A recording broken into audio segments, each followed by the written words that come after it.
Welcome back to another video. We got Fern, the craziest bank robberies of all time. And I don't even like I don't know why shit like this be interesting me, bro. Because it's just like, bro, how the fuck do they get away with shit like this, bro? But yeah. Make sure you drop a like, drop a sub, do what it do. Let's get into the video. Yenny is working the night shift at a cash depot in Sweden. This is 2009 in Sweden. Banknotes, tons of money. But by now it's just pieces of paper to her. Routine, really. Just like these headphones she and the others are wearing to block out the noise. But suddenly a new sound starts to creep in. Wait, is that a helicopter? Folks, they got a helicopter, the beginning of one of the most spectacular bank heists in history. Robbers will strike several locations across Sweden at the exact same time. The police will be outmatched, the authorities humiliated, and millions in cash will be stolen. The chase will lead investigators to Eastern Europe. And, of all things, a security camera at a local McDonald's will provide a crucial clue. We dug through countless court documents to piece together how the Vestberga heist actually went down, and who was really behind it. And bro, just imagine getting away with all this fucking money and like everybody on your team that you have just like don't talk, hides the money, and come back to that shit years later or whatever, or however the fuck they do this shit. You know what I'm saying? Find a way to clean the money or just get away, bruh.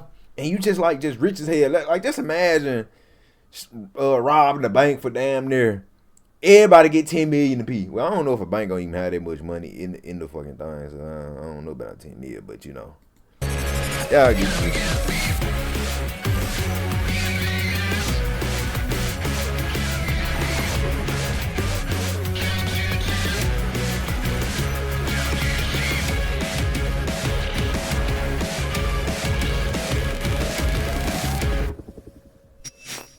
September 23, 2009. Spectacular robberies in Sweden have been making headlines for several years now. But this heist tops everything.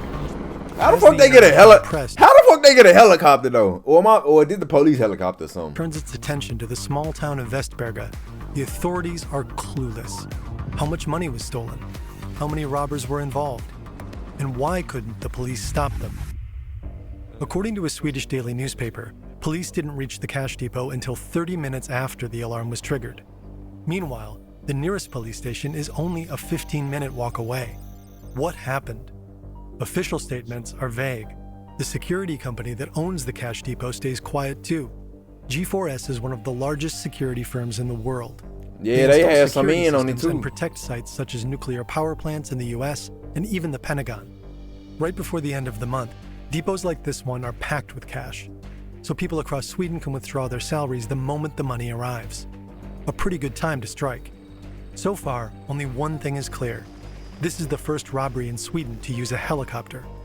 A Bell 206. It's a relative... See, you know what I'm saying? Where the fuck they get a helicopter from? How the fuck do y'all get a helicopter like this, bro? And use it to rob a bank? Really small light chopper.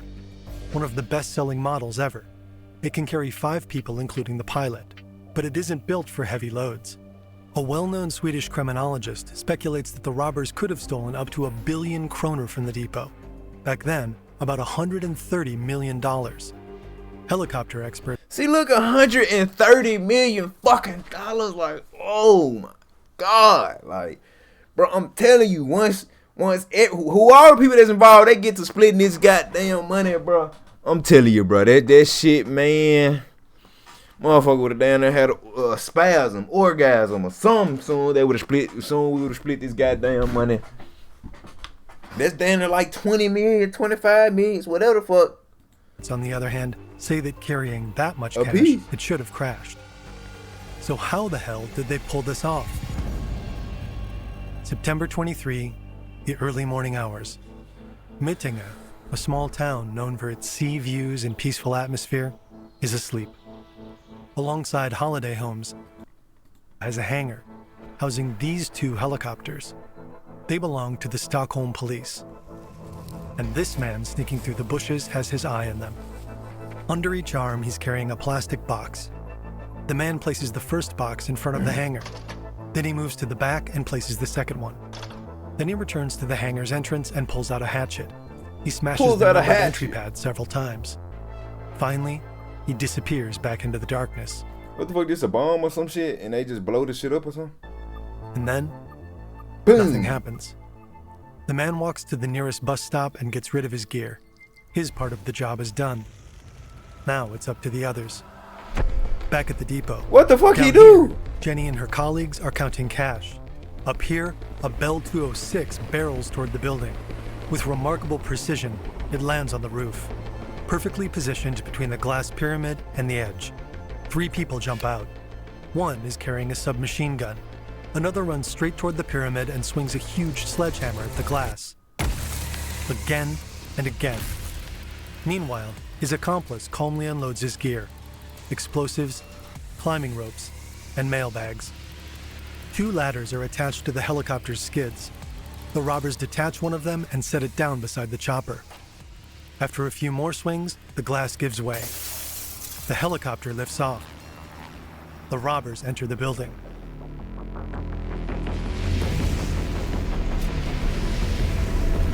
Yenny's boss spots them. He knows they're coming for the counting room, so he rushes back and yells, "Secure the money!" Then he triggers the alarm and calls building security. Yenny still doesn't fully clock what's going on, but her boss's instructions are clear. The cash has to be locked away in these cages, made of reinforced steel, secured with padlocks. Okay. It's still quiet at the police station, about a 10-minute drive from Vestberga. Inspector Let me find out they didn't jam the police station or did something to this shit to where they couldn't get calls. Guran Palm is about to finish his shift. He's waiting for his colleague to take over. When suddenly, Well, that nigga probably just ready to go home. That probably what the fuck they was. That nigga was ready to go home. He was like, nah, fuck that, I'm ready to go home. Immediately, Inspector Palm rushes to his car. A colleague jumps in after him. They're told that the alarm came from the G4S cash depot. Helicopter, armed men, on the roof. Palm speeds toward the scene. He feels like he's starring in a Hollywood movie. Soon, they're closing in on the depot, when Palm spots something on the road. The officers jump out of the car to find out what just happened. Chains, stretched across the entire road and studded with spikes. Oh, okay. The robbers are inside the building now. They set up a ladder to climb up to the 6th floor. Cause I'm sure like they had to do something like, okay, at least they flat the tires or something. They block most streets off or the ways they can come or something. The main vault where the money is usually stored is on the 2nd floor, but the counting room is up here. To get there, this glass pane needs to go. Hitting it with a sledgehammer doesn't work, so the robber uses explosives. He presses a bomb made of dynamite against the glass, connects a wire, and detonates it. They enter the office and smash through this simple door. Now, just a single steel door separates the robbers from the cash depot's staff. In the counting room, the staff is still frantically securing the money. When they hear the explosion, they panic. The team leader has been trained for a lot of things, but not for this. Then there's another explosion. The robbers are trying to get through the door. The explosion mangles the metal around the handle, but it stays intact. But after a 3rd explosion, smoke enters the room. The staff needs to get out of here, fast. The team leader orders everyone into the main vault on the 2nd floor. They leave the room through a secondary exit, take the stairs down several floors, and enter an airlock just... Why the fuck they just ain't enter this part any fucking way? Like, why the fuck y'all just ain't go to the most securest place that y'all can? Like, why the fuck y'all sit right here, wait till they blew that bitch up a couple times, then y'all wanna go downstairs? That shit stupid. Outside the main vault. The airlock is designed for 1 person. Now 14 people have to squeeze inside, including... Oh, it's supposed to be for 1 person, so really he supposed to be the only one in there, motherfucker. Everybody else out to die. Well, the rob probably not even killed him, though. A pregnant woman. In this hermetically sealed room, there's no cell reception. The group leader can't call building security or anyone else. And the door to the vault won't open. They're stuck. Their colleagues in the vault room are also panicking. Building security has instructed them to keep the airlock door closed. They have no visual on the robbers. Maybe they're even hiding among the employees in the airlock. It's so cramped in here that no one can move. The air is stuffy, the heat almost unbearable. Yenny's colleague struggles to pull out a photo of her daughter. If the robbers want to get into the vault by blowing their way through the airlock, no one here will survive. Meanwhile, The robbers have entered the counting room. They carve into the cage's padlocks with a buzzsaw. The locks are gone within seconds. While they're packing, they seem oddly calm, as if they know that no one will catch them anytime soon. Robbing a place is a pretty unethical way to make money. But let's look at this list real quick. Rural and barely making it. Or this one, ethnic second city strugglers. Or our personal favorite, credit crunched, city families. These are real marketing lists, full of vulnerable people to be targeted by predatory ads. Hey, we heard you broke. Worried about securing your kid's future? How about you try some gambling? Data brokers make these lists. They find out everything about you, compile it, and sell all your info in bulk. This industry is huge, and it's insane just how much money they make off you. Let Incogni deal with them. They fight the data brokers for you, and you can always check started. But they'd be sliced open. You aren't the only ones. All around the depot, every access road is blocked by metal chains about 10 meters long. If a police car drove over one of these chains, its tires would instantly be sliced open. The robbery has been in progress for more than 15 minutes now. The helicopter's still circling above, meaning the robbers are still inside. Police request aerial support from the military, but the armed forces can't provide any aircraft. Instead, police helicopters are ordered in. We don't know exactly how, but Inspector Palm eventually gets close to the depot. He sets up a roadblock a few hundred meters away from the building. When Palm and his colleagues ask whether they're allowed to fire at the helicopter, the answer is a strict no. It's too dangerous. I'm sorry, I would say, why the fuck they finna be firing at the helicopter? Because what if that motherfucker fall out the sky, land into a building, and now they finna kill more people? Instead, they're Well, ordered kill to wait people for the and ain't National nobody Task dead. Force. Palm is frustrated. All he can do is stand there and wait. Luckily, a police helicopter must already be on its way. Or is it? At 5:30 in the morning, police officers in Mittinga receive an alert. Robbery ongoing, a helicopter is involved. Air support required. 2 officers race toward the hangar. Their helicopter was returned just hours earlier.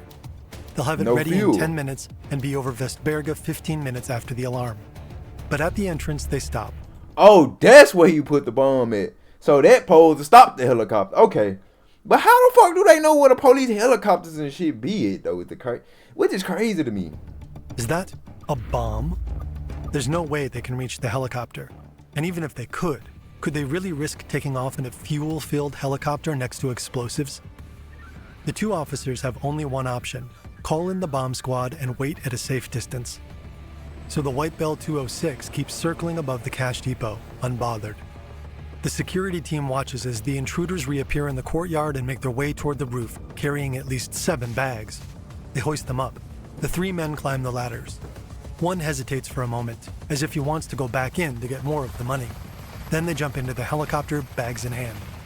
And just 30 minutes after hitting the cash depot, they disappear into the morning sky.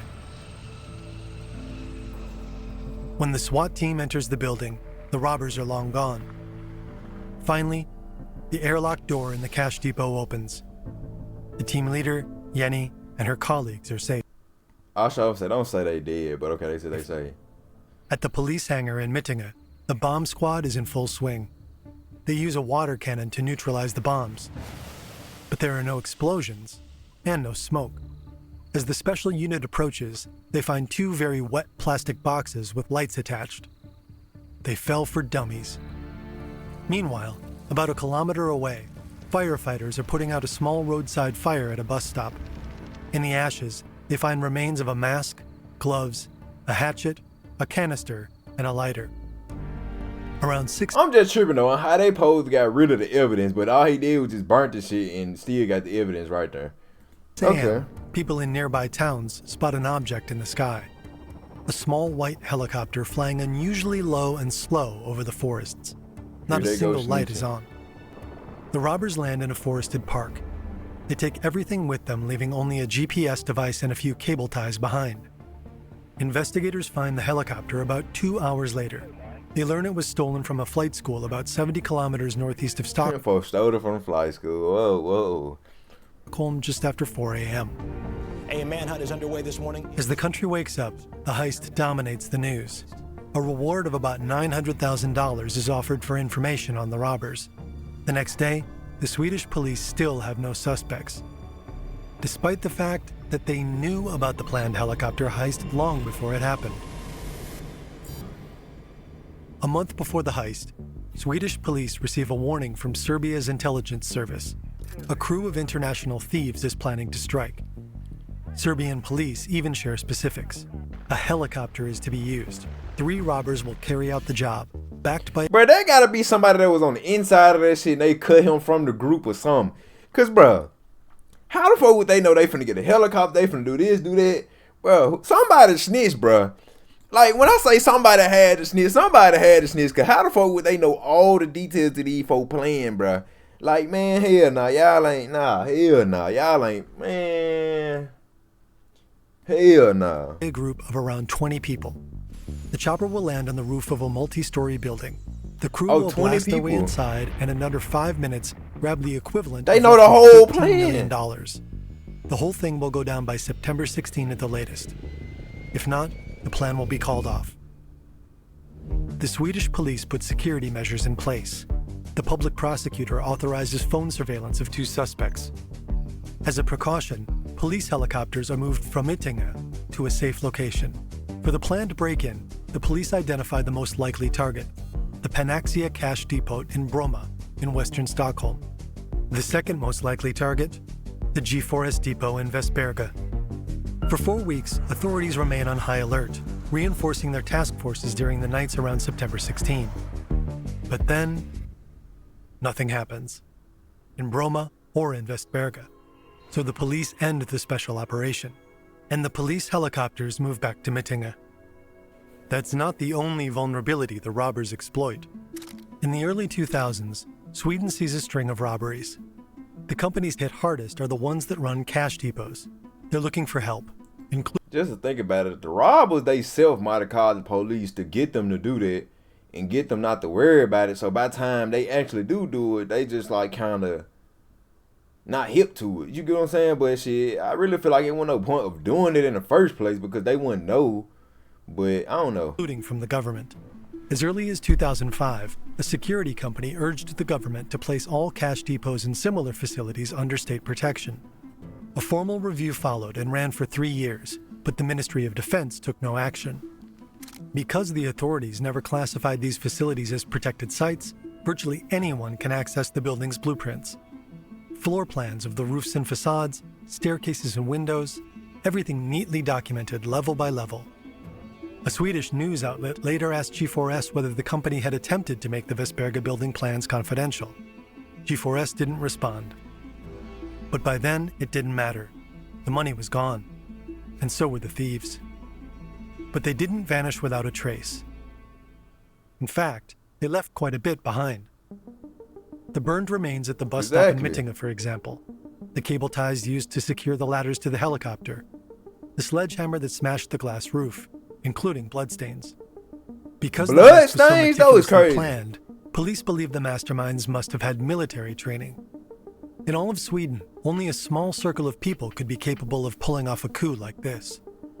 Thanks to the warning from Serbia, the Swedish police started surveilling this circle in time. Now they're sitting on a mountain of data, calls, texts, pages upon pages of logs. One of the people under surveillance is a man called Goran Bojovic, a 38-year-old Swede, Montenegro. Until recently, he worked as a construction contractor. According to Serbian wiretaps, he was recently in contact with a childhood friend, Milan Zevo, who made a career in a completely different field, the Stockholm Mafia. Zevo has since relocated to Serbia's capital, Belgrade. In 2009, Bojovic traveled to Belgrade multiple times to meet Zevo. According to the wiretap, Bojovic handed over large sums of money during these visits. Swedish police realized that Bojovic how the fuck would they know he Zevo handed over that much money though? At the end of August, the two speak on the phone. You know what? I called a school here and asked how much it costs to learn it. 15,000 euros. Bojovic wants to learn to fly a helicopter. Zevo shuts the idea down. Pilot training would take way too long. So Bojovic starts looking into another solution. It's September 2, 3 weeks before the heist. Bojovic is in his car, driving toward Hepsholm. They found somebody that knew how to do it or something? It has a museum right on the waterfront. Bojovic is here to meet these two men. They've been waiting for him. He walks up to them and sits down between them. Just a few meters away, a woman walks her dog. Her real job is to observe Goran Bojovic. She can't hear exactly what the men are saying. She can only keep an eye on them. The three chat for about 5 minutes with Bojovic doing most of the talking. Then, handshakes. One man walks with Bojovic to his car while the other gets into a Peugeot and drives off. On September 28, 5 days after the heist, the police and a Swedish court announced that 6 suspects have been arrested. One of the suspects is Goran Bojovic. So they go to jail for it. Investigators found a bag containing about 118,500 kroner, roughly $15,000 at the time. Damn, only 15,000 though? Damn, that ain't shit. Put the team together. Another man is arrested at Arlanda Airport just before he can escape to the Canary Islands. The press nicknames him Flykt, which means escape in Swedish. His real name is Alexander Eriksson. He's a TV producer who runs in high society circles with Swedish celebrities. He's even rumored to be in contact with the Prime Minister. Between October and December, police arrest 7 more men accused of helping plan or taking part in the heist. One of them is believed to have planted the fake bombs. His DNA is found in the remains of the gloves and the lighter. And that's what I'm saying. Why he just set a fire of his shit? Why he just ain't take the shit with him? And he could have set the shit on fire, like in a controlled fire, wherever he was. And then, you know, man, that shit was stupid leaving it by the scene and putting it on fire. Like, what? In January, investigators identified the man who carried the submachine gun. The police already know him. His name is Zara Kadum, and this was his second armed robbery. Back in 2000, he and a gang stole valuable art from the Swedish National Museum. He was caught and served 2 years in prison. Now he's been caught again. In July 2010, the public prosecutor presses charges. While the 10 arrests are seen as a major success for the investigation, authorities believe there must have been more people involved behind the scenes. For over 10 months, the police gather evidence and interview witnesses. 50 investigators work the case full time. By now, they have a clear picture of how much the robbers managed to steal. Almost 40 million kroner, about $5 million at the time. 5 million, okay. That's how they managed to get away by helicopter, not taking too much. Just under a year after the robbery, the 10 men stand trial. 5 of them are accused of being directly involved in the heist. The other 5 face charges of aiding and abetting. The public prosecutor is confident there's enough evidence to convict all of them. But the men deny the charges. Take Alexander Eriksson, the TV producer. He's accused of flying the helicopter on the night of the heist. No way, he insists. His DNA in the stolen helicopter? That's easily explained, he says. After all, the chopper was stolen from the flight school he's been a member of for 15 years. The undercover officer at the museum clearly identifies him as the man in the suit at the meeting with Bojovic. Eriksson admits he was at the meeting. And yes, he talked to Bojovic, but about wind power, since Bojovic works in construction. He claims to have an alibi, too. On the night of the heist, he was involved in a car accident. But there's a problem. An hour after the supposed accident, he's spotted at a local McDonald's, about a 30-minute walk from where the helicopter was later found. Surveillance footage shows Eriksson calmly ordering breakfast just before 7 a.m. How did he get from a car crash in central Stockholm to a McDonald's in the suburbs? The prosecution is convinced that 2 of the other defendants staged the crash to give him an alibi. Surprisingly, one of them, Zara Kadum, admits his involvement. Investigators found his blood on multiple pieces of evidence. The other defendants continue. But how do you get your blood on the evidence, though? Like, what the fuck do you be doing? Like, what is you doing for you to get your blood on the evidence, though? Like, what? You ain't just bleeding blood. To deny any involvement in the heist. But after just 18 days of trial, 7 of the 10 defendants are convicted. Alexander Eriksson and Zara Kadum are each sentenced to 7 years in prison for armed robbery. The other 5 defendants are found guilty of aiding, abetting, and protecting criminals, including Goran Bojovic, who also goes to prison. Before the trial, they were seen as daring, clever crooks. None of them were elite soldiers in the Balkan Wars, as was speculated. But the trial stripped them of their mystique. They turned out to be nothing more than a ragtag group of violent criminals. After the heist, heated debate broke out in Sweden over how such attacks could be prevented in the future. Trade unions spoke out. Handling cash creates a dangerous work environment for employees. So, for their protection, maybe they should just get rid of it. According to a report from the banking union, 1 in 4 retail workers had already been a victim of a robbery, some multiple times. And according to an anti-cash lobby group, 2 out of every 3 Swedish kronor in circulation was actually unreported money. The helicopter heist in Västberga contributed to a shift in thinking. Over time, cash gradually disappeared from daily life. Sweden was the first country in Europe to print paper money back in 1661. About 350 years later, it was one of the first to start abandoning it. The number of robberies in Sweden dropped dramatically. In 2008, there were over 100. By 2016, it was down to just 2. 2? Today, many shops... Damn, that is a big difference. From over 110 robberies to only 2 now is crazy. Like, so that's why they don't keep. I mean, that's understandable why they don't keep cash. It'll stop a lot of bank robberies. Well, they don't keep a lot of cash. They'll make you order the cash. Only accept cashless payment. Theft happens online now. In 2025, and then you got the that Swedish too, though. Central Bank reported that Sweden and Norway had the least cash in circulation relative to their economies of any countries in the world. But some cash is still around, and someone somewhere has quite a lot of it, because the money from the Västberga heist was never recovered. See, them folk gonna get out of jail. Shit, them folk gonna get out of jail. Them folk gonna still have like a decent amount of money, but shit, I don't know about no 15. Well, 15,000.